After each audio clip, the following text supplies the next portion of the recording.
از این پیچ های اضافه هم باید بگیریم. خودتون اضافه بیارید جنبش هم نمیده چیکارش میکنم. این کلقه هایی که صدا میداد مال این بود. آره این میده یکی از پایهاش رو جا نداد. آره این میله هست.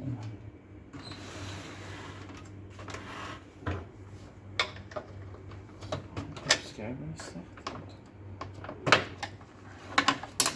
کار بکنم که حفظ.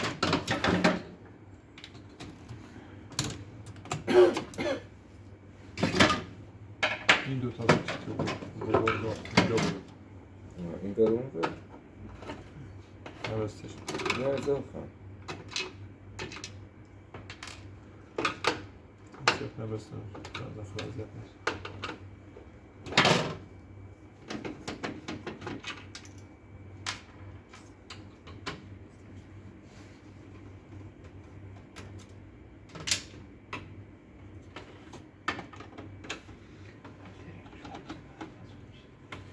یه دوره چارجی هم میخوایم اگه کارمون زیاد شد. آره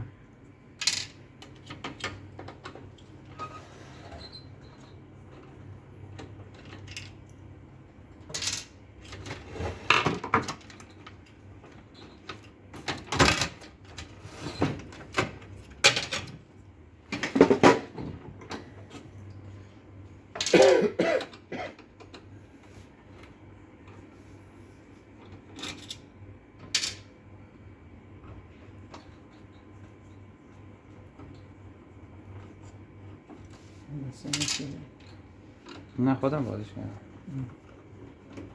نه من بازش کردم.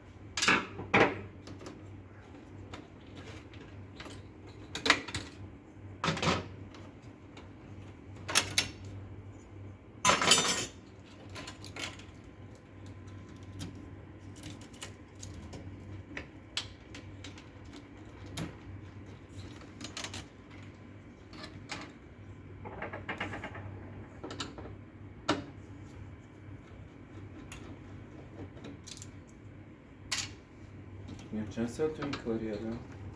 من 6-7 ساله بودم. مدرسه میرفتم در کنارش کنم. سابقه رفتاری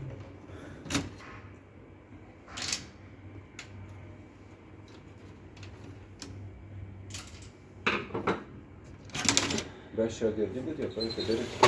نه شاگردی.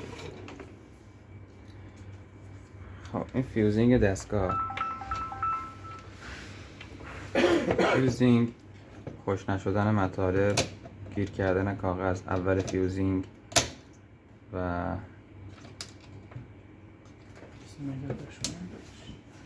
بعدم دوباره میگم شما رو بیارم.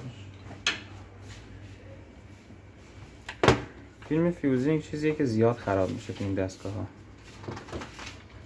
کلا تو پرینتره. تو پرینتر فیلم فیوزینگ زیاد مصرفه، کلا خرابی زیاد داره. دو تا پیچ داره، قاب بالا و باز بکنید.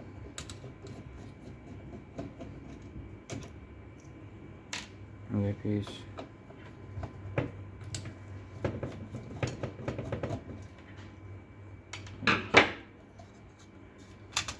سمت جلو در میاد. دو تا خار داره اینجا میرن داخل. این فیلم فیوزینگه و دو تا فنر دارم همیشه. این فنرها بهشون میگن بازویی. این بازویی ها فشار میارن که این فیلم فیوزینگ به رول پرس بچرخه. رول پرس زیر این قرار گرفته، زیر اینه. کاغذ از وسط اینا رد میشه. این گرما درست میکنه، پایینه پرس میکنه. این فیوزینگ به چی بچسبه؟ به رول؟ به پرس. رول پرس پایینی است. پایینه این الان باز میکنه. این دقیقاً چرخندهه وصل به همون رول پرسه. این میچرخه، فیلم هم باش میچرخه. کاغذ از وسطش رد میشه، گرمای زیادی داره، کاغذ پخته میشه میاد بیرون. بعضی وقتا رول پرس میچرخه، فیلم فیوزینگ نمیچرخه، ثابت میمونه همینطوری. اینطوری ثابت میمونه. این باعث میشه، این دلیلش اینه که روغن داخلش خوش شده. خوش شدن روغن اینطوری میکنه. باید اینطوری بشه. نه گرده. حالت تلقیه، هفته چرخه اینطوری میشه. مهم اینه که اون پایینی صافش میکنه.